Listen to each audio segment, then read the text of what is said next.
Welcome to episode 7 of the Security Connection podcast. I'm your host, Joe Souza. I serve as the Chief Operating Officer for Serverli. Serverli is a solutions provider helping organizations design and implement advanced security and IT solutions. I'm so glad you've joined us to watch or listen to this today. The Security Connection podcast was created to be your bridge to the world of security, connecting you with leading experts and innovators in the field. Thanks for tuning in. Let's dive into today's conversation with my guest, Charles Johnson. Charles is the founder and CEO of NGA Security Advisors. He is a Florida certified practitioner for crime prevention through environmental design, or CPTED. His company is one of Serverli's partners who specializes in vulnerability assessments for both commercial and multifamily properties. Why is this important? Well, in March of 2023, Florida signed into law House Bill 837, also known as Florida Statute 768.0706, also known as the Florida Tort Reform Bill. I know that's a mouthful. This bill and statute calls out a CPTED assessment as a requirement. We're going to dive deeper into that topic and why the people live in, manage, or own multifamily property should be aware of what they can do to comply with these new requirements. Charles, thanks for being my guest today. Please tell our audience a little bit more about yourself. Joe, appreciate the invite and glad to be here. So NGA Security Advisors was created just over a year ago. After 30 years of industry experience, I always have wanted to do something for myself, and our company is focused on the security industry as a consultant, and I'm glad to be here to talk about CPTED and the statute in Florida.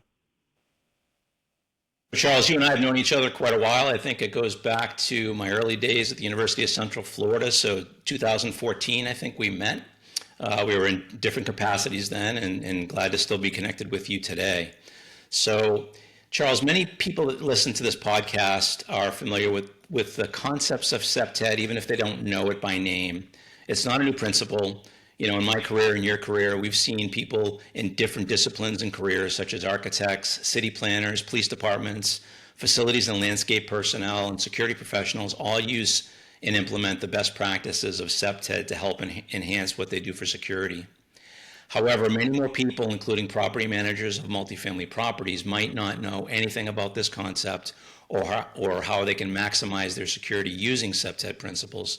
So let's start there and describe to our listeners what is CPTED and how does it reduce risk?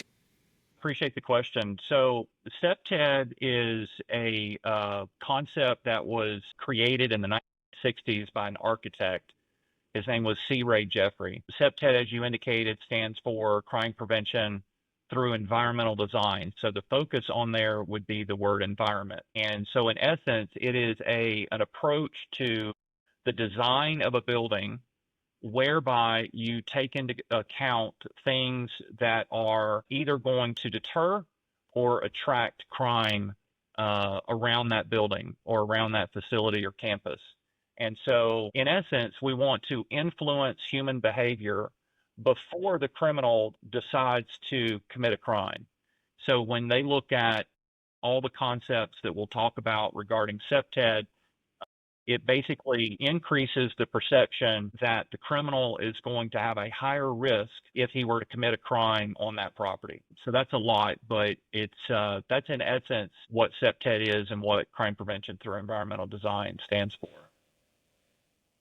When we talk about CPTED in practical terms, as a certified professional, I'm guessing you start with an assessment. Walk us through a typical CPTED-based site assessment.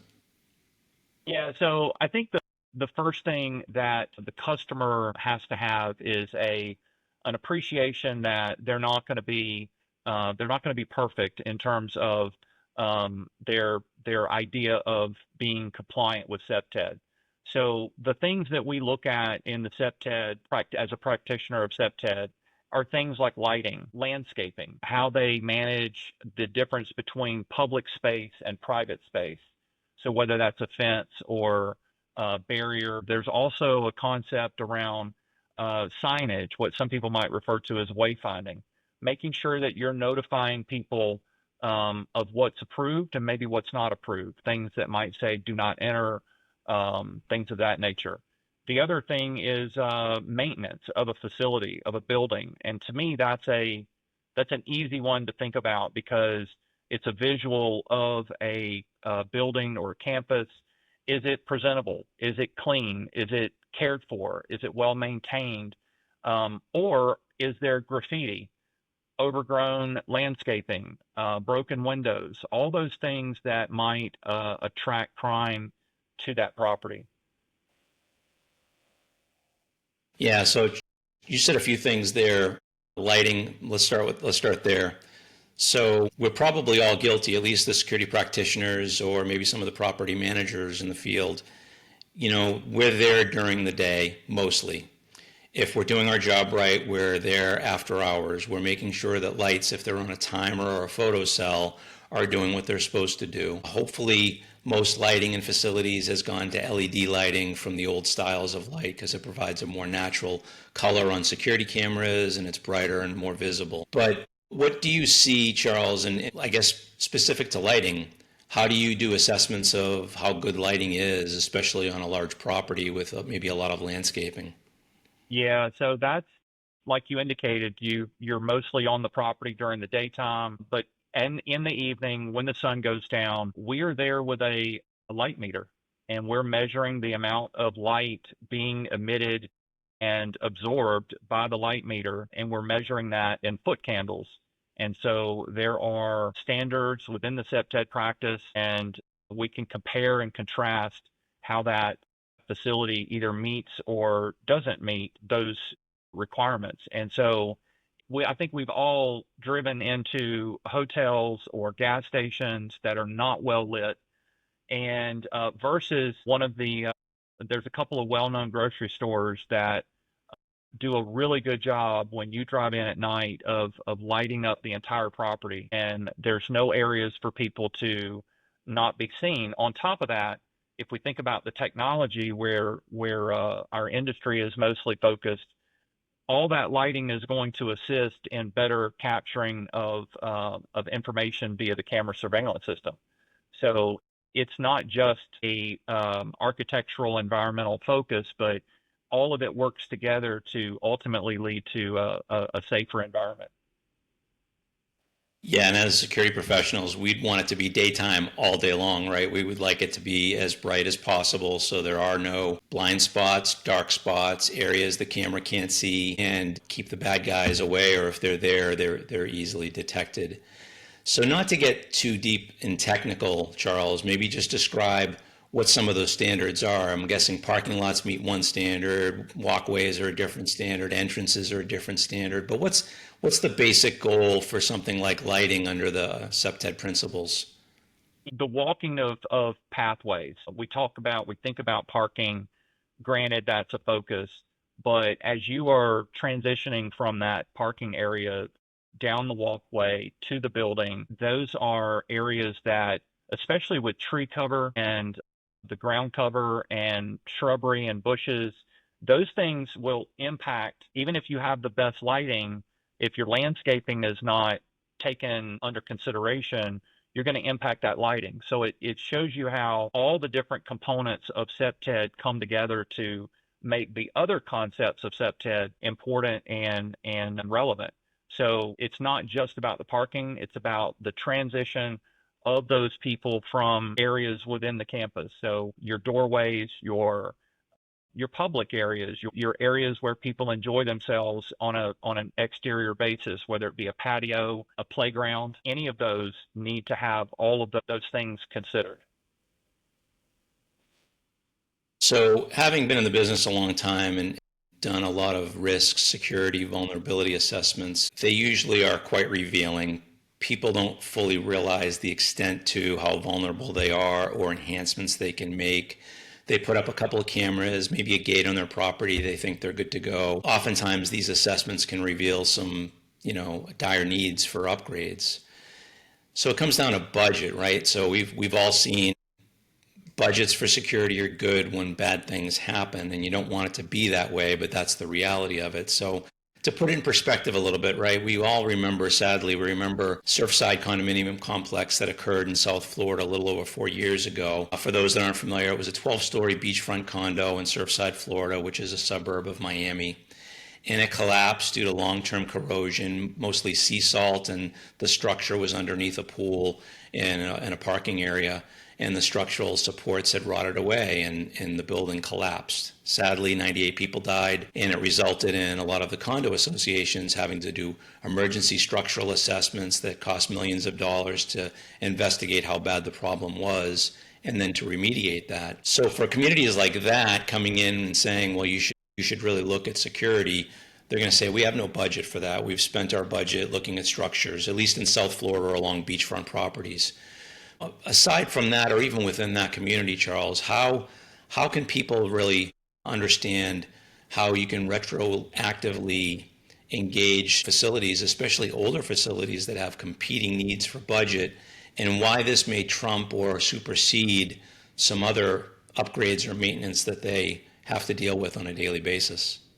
Yeah, it's probably one of the biggest challenges in working with the clients is to talk about budget and allocation and the fact that, when you think of Florida and you think of CPTED especially, you think of people love the lush greenery and the landscaping and whatnot. It's something that has to be thought of and planned and coordinated. And so it's not a matter of doing everything immediately, but prioritizing. And certainly we work with our clients on cost analysis to understand what might be the preference to put first, and then what might be something that maybe is a little bit more expensive that maybe can take 12 months to work on as opposed to an immediate fix.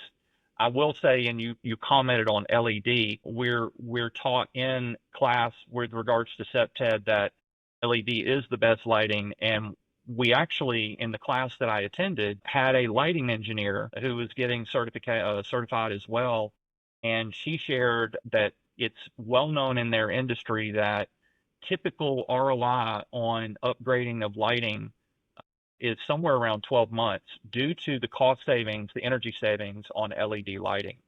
So that in and of itself is something that was I didn't realize it would be that low of an ROI for them, but it was good information to share. Wow, that is interesting. So you just mentioned something. So being a CPTED certified professional, there are probably very many people in the state of Florida. CPTED doesn't just apply to Florida, but for the purpose of our discussion today, this is where it started with this House bill. So give us a sense of what you know about how many professionals there are and really how many specialize in satisfying the requirements of this House bill, because of the hundreds that may exist or thousands, I'm not sure how many there are. Most of those are dedicated to their organizations that they work for, whether it's police departments, cities, businesses. What can you tell us about that part of being CPTED certified? So let me first say that you're accurate in that CPTED has a broad application. In fact, tomorrow I'll be flying to the Northeast to talk to a customer about a CPTED assessment. So this has nothing to do with Florida, nothing to do with multifamily. However, in the state of Florida, the requirement for work for a client as part of this statute requires that you be trained. It's a class offered by the Office of Attorney General, and today there are a few hundred that are certified, but of those, the majority are law enforcement, existing, currently sworn officers. The reason is, within the law enforcement community in Florida, they a lot of times will have a crime prevention office or a crime prevention department, and they will send those employees to receive CPTED training. Because they're sworn, they're not going to, for the most part, provide these services to clients like the multifamily housing that we're going to talk about. And the reason is because they're sworn. And there's a concept of we have to go in and look at the actual unit, dwelling, door, and other things. And so now you get into areas where probable cause. And so if they come across a crime or illegal substances, they're sworn. And so of those, the majority are law enforcement. Those of us that are what I would consider private business owners focused on this is, I think, less than 100 at this point. So it's a very small population of those of us that can provide the assessment to the multifamily clients. So that lays a good foundation for CPTED principles. As I mentioned in the introduction, this bill is not new, but it's still probably not widely known as to why it exists, what the implications are if it's not followed. So let's talk about the legal and liability of this for a minute. How does the House bill and corresponding statute affect property owners, and why is it significant to them? Yeah, so where this all started is in the legal arena, in the legal community, and that is the personal injury lawsuits that have historically been filed in Florida against property owners for damages, and where a person, if it's a criminal act and it's committed on property, the injured party then sues the property owner, property management company for damages. And per the legislature, the focus was on providing what is referred to as tort reform for those properties to be able to basically have a way to defend themselves against what some people would call nuclear awards of 10, 15, 20 million that we've seen in the state of Florida historically. And of course, what that ultimately does is it drives up insurance rates.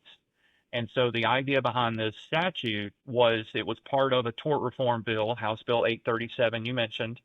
And by them taking the opportunity to comply with this statute, they then enjoy significant benefits that reduces their liability. So maybe let's dig into that a little bit more. How does the law change the standard for proving liability in negligent cases against a property owner?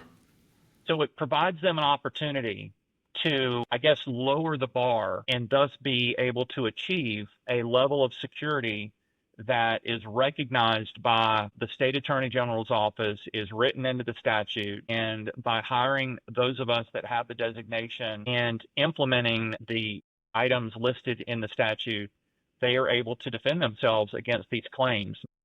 It doesn't mean that they won't have any damages awarded. It just means that the likelihood is that there's not going to be those significant nuclear awards. Okay, so maybe walk through a mock scenario, or one you've done without naming names. So you go to a property, you do your assessment. What are the most common findings, and what are the property owners really on the hook for? And I know you could say everything that's in the assessment, but I think it's, as you mentioned, it's to reduce their liability, and if they act with some sense of prudent countermeasures or proactive security, they help limit their liability. So maybe walk through what you might see or you do see, and then what they are able to do to remedy. And I know everything's different, but in generalities, what might that look like? Yes, the principles of CPTED are applied to the assessment. So they have to have a CPTED assessment. We then provide a written report that follows up behind that and provides them guidance and information on how they would the things they need to remedy or address to be able to consider themselves compliant. To me, I look at it as a partnership. I'm guiding them, I'm supporting them, and the fact that I've got history in the security industry, I'm going to be able to bring together those solutions. But there's a couple of other things. For instance, the statute also outlines that there's 7 actual listed items that has to do with deadbolts on the door for the dwelling unit, locks on windows, a peephole on the door if it doesn't have a side light or a window next to it. There's also, and this is where our security industry comes in, there's also a mention of a requirement for video surveillance, cameras at all points of entry and exit with 30-day retention of data. And then there's an access control component where they have to have a credentialed access managed gate that services the pool area. So that's going to hopefully cut down on any of the unfortunate drownings that we might see from young children. For instance, I'll share with you, I had a conversation yesterday with a potential client, and when we talked about camera surveillance, she said, "Oh, well, we have those." And I started digging in a little bit and said, I understand you have those, but the statute says all points of entry and exit. And she said, what does that mean? And I said, if there's a gate control operator in other words, if you're controlling access at a gate, I would consider that a point of entry or exit. If you're talking about a facility, now you're talking about shipping docks, you're talking about doorways, things of that nature. And all of a sudden, she realized that, okay, she has cameras, but she doesn't have cameras in all those locations. So that's why the assessment by the CPTED practitioner, we will look at also those 7 items and verify and validate that you not just have them, but you have them per the statute. So it's a very detailed process, and that's why the state attorney general's office has the designation as a requirement, because we're taught what to look for and what to make sure that the property has. There's also a training component for employees on safety and crime prevention, and that actually calls out that all employees need to be trained on this, and all new employees within 60 days of their hiring. So this is an ongoing, recurring component to compliance. It's not just a one and done. With regard to that training component, is that part of your assessment, or is that other services that you can provide and assist? Because a property manager or the ownership of a property might not know how to train properly for security countermeasures and things like that. Yeah, great question. So we're given the curriculum in our training. I have that, and we provide that to our customers. And I've got a couple of different ways that we can provide that to them. One way would be for their HR to implement that as part of their onboarding process, which to me makes the most sense. But there's absolutely, we have the curriculum. It's, this is not the SAT or ACT. This is pretty basic, and it's focused on the statute. It lets the employee know what the statute is there for. It also helps them recognize that if they see something out of place, if they see someone who shouldn't be there, they need to notify management, so that hopefully there's something done before the criminal act is committed that will help them prevent that, or at least try to countermeasure that. Okay, so you talked about the assessment, Charles. Do you have to look at every aspect, every door lock, every camera, every light, every door of every property? Like how extensive is your assessment? Yeah, so unfortunately, the statute is a little gray when it comes to, there are some things about the statute that could be better. It's still not bad. But one of the things that, and I've had a number of conversations within our Florida CPTED practitioner community, when we get a property that has, let's say, 200 or 300 dwellings, and that's the terminology used in the statute. So this could be apartments, it could be condos, it could be whatever you want to consider it. But that would take me a long time if I had to go to each one of those units and inspect the door, the peephole, the lock. And so it is absolutely within our capability of doing a percentage or a sampling. And so I typically focus on 15%. So if there's 200 units, I'm going to look at 30. And then there's a time frame there where I do the assessment, I provide the written report, I provide the guidance on what they need to address and to improve on, and then I offer to come back at some point, let's say 3 or 4 months down the road. I see basically a before and after. I see that they've addressed the items in the report, and I provide them basically a certification that they are in fact compliant. One of the things that I do is during that time frame, I provide guidance to, let's say, the maintenance department, where they're going to look at the other 85% of the units to verify that those items are addressed. Now, I'm going to put in the report that I only visualized 15% of them, but it makes sure that the property is also invested in looking at all of those, because you don't want to. You have people living in those units, and to have access to all 200, say for instance, would be a monumental undertaking. Now, in regards to lighting, we're not we're not inspecting each light, but we are using the light meter to determine how well the area is lit. And so, yes, we are looking at cameras. We're looking at the access control on the gate for the pool. So this is not, and this is a great segue. These assessments are not 2 or 3 hours. These assessments are 1 to 2 to potentially 3 days on property, depending on the size of the buildings, the size of the property, how many buildings, how many units. So it takes some time to do these assessments. These are not just a few hours. Yeah, and I think, again, going back to my security days, it was very rare that you would do a 100% compliance inspection on anything. You don't have the time, bandwidth, personnel, or resources to usually inspect 100% of everything. So it's always best done with a random sampling.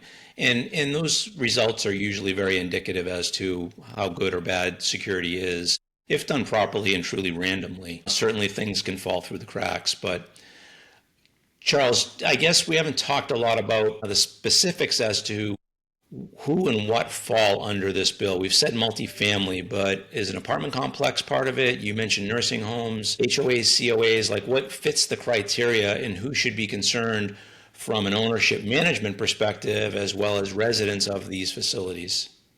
Yeah, so the classification of multifamily in the state of Florida represents about 45% of their housing market. And so the included areas are the apartments that you rent, the condos that you rent or lease or own, as well as the nursing, retirement, assisted living, any of those areas that you might look for in that retirement segment. And then also timeshare properties. So that is of course, a major area of investment there in the state of Florida. And so timeshare is part of that. What is not included are what might be considered transient. So that would be hotels where people are simply coming and going. There's no ownership, there's no lease agreement. That is the consideration of multifamily. And as a number, we're looking at approximately 1.2 million properties in the state of Florida that would fall under the statute, and therefore they can take advantage of this ability to provide themselves with higher protection or against liability. What mistakes are you seeing the businesses that are trying to do this on their own? Or when you call them, are they familiar with the House bill? They say, yep, we've already, done a review ourselves and we're okay. Or what should businesses be most aware of in making sure they don't misstep in this area? So the bill was passed in March of 23. So we're just shy of, or just a little over 2 years from that point. What I'm noticing is, and this was actually the case at the class that I attended, there are some end users, meaning property owners, property management companies, who are sending people to class to earn this designation. This is highly questionable, not suggested, because you think about the eventual lawsuit that might take place, and let's play that out in the fact that you've got a personal injury attorney trying to prove that you're not compliant. And once you share that your Florida CPTED practitioner happens to be an employee of your company, that might not be looked at as maybe the best decision. So that's one thing that I'm seeing. The other one is I've had properties ask me to come out, do the assessment, but don't write the report yet. Let them know the deficiencies I find. They then address those deficiencies, and then I come back and write the report showing a perfect 100. And that is, I understand that they don't want their property to look bad on these assessments, but again, let's fast forward. We're in a lawsuit. What is the likelihood that a property is going to receive a 100, meaning there's no issues whatsoever? Highly unlikely. So I'm not a fan of that. There might be some people out there that do it. I just don't think that it's the right thing to do. I like to tell a story, and that is, here's the property. We did the assessment. Yes, we found a few deficiencies.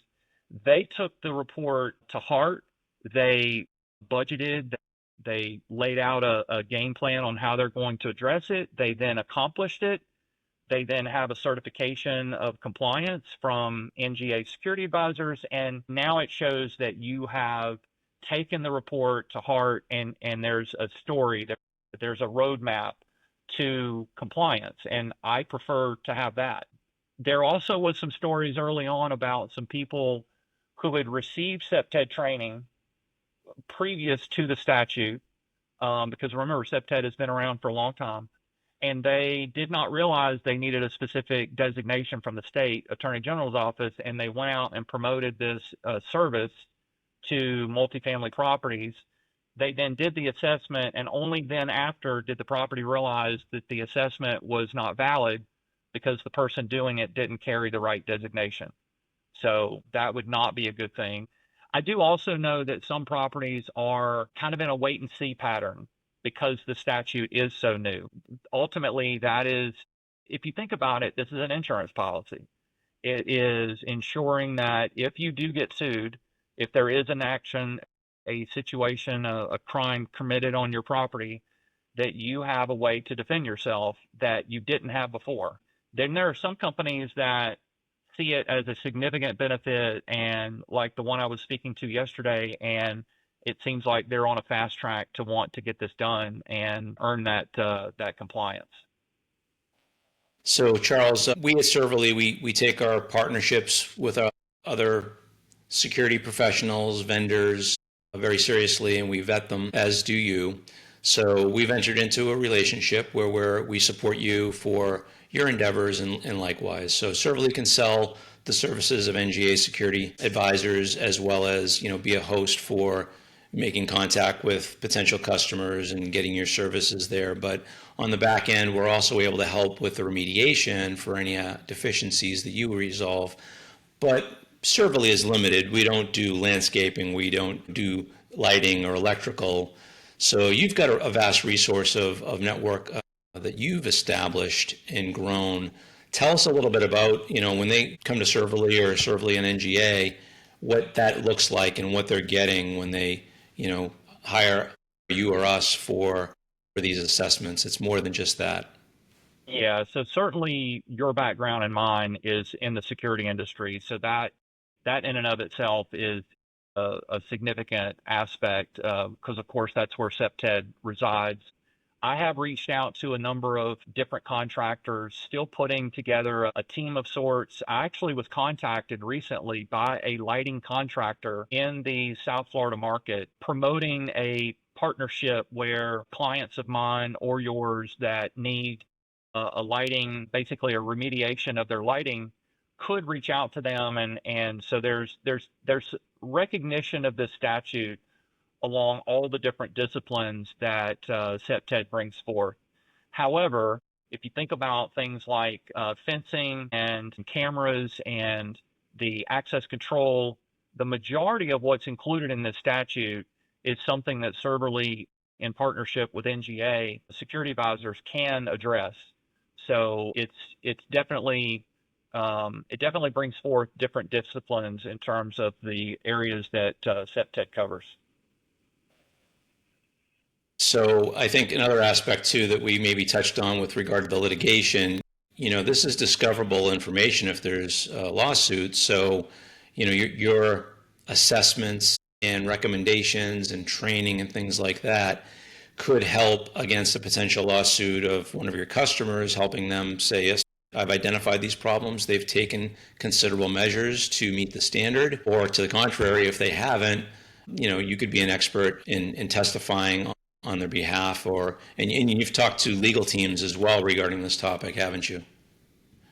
Reached out to both personal injury and defense attorneys and discussed this statute in detail. And it's interesting because there, of course, is different, there's different opinions, there's different thought processes on the statute. But I think the one thing that is absolutely agreeable upon all of the legal community is that the statute does provide for an improvement in the safety and security of the properties if they follow the guidelines set forth.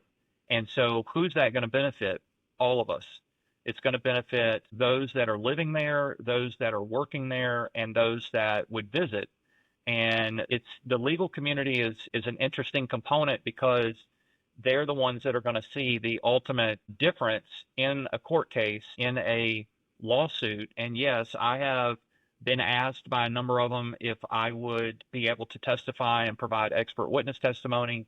And so that is a service offering that I'm going to be adding to the website. Looking forward to helping the clients as well as anyone understand the statute better.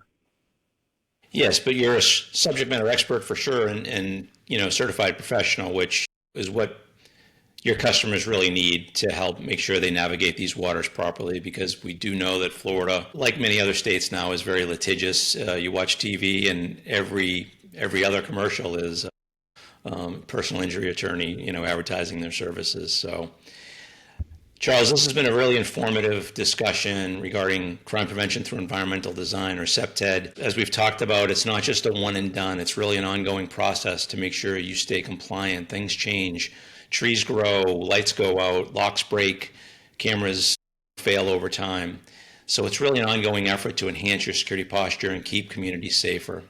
So again, if you live in, manage, or own multifamily properties in the state of Florida, consider this House bill and what it could mean to you if you're not following the certain standards that have been outlined by the state. It's been a great conversation, Charles. We'll put your information in the show notes, and we'll show how to get in contact with you. But for our audio listeners, what's the best way for folks to reach out to you? Yeah, I appreciate that, Joe. So the easiest way is to go to the website floridacpted.org, and so that is Florida, and then CPTED.org, and that's the web landing page, and that page has a lot of documentation, information, and guidance on, like you said, the initial compliance requirements and then the ongoing recurring compliance requirements. And they can also reach out to me at 943-888-1749. And of course, they can also reach out to you at Serverli, and we look forward to helping them and improving the safety and security posture for these properties in the state of Florida. That's great. Charles, thanks for taking time to talk about this critically important topic. And thanks for being my guest today on the Security Connection podcast. Thank you, Joe. Appreciate it. So everyone, that wraps up episode 7. Thanks for tuning into this episode of the Security Connection. Please consider subscribing to the podcast on Spotify and Apple. And for the video version, you can look for the latest episode on our website, serverli.com, or the Security Connection YouTube page. We've recorded several episodes so far, so if you haven't seen our other videos, please check them out. We will continue to alternate between sharing experiences from security professionals and innovative security technologies. If you have a story you'd like to share or a technology that you'd like us to discuss, please drop us a note through our website. Until next time, be safe, stay secure, and stay informed.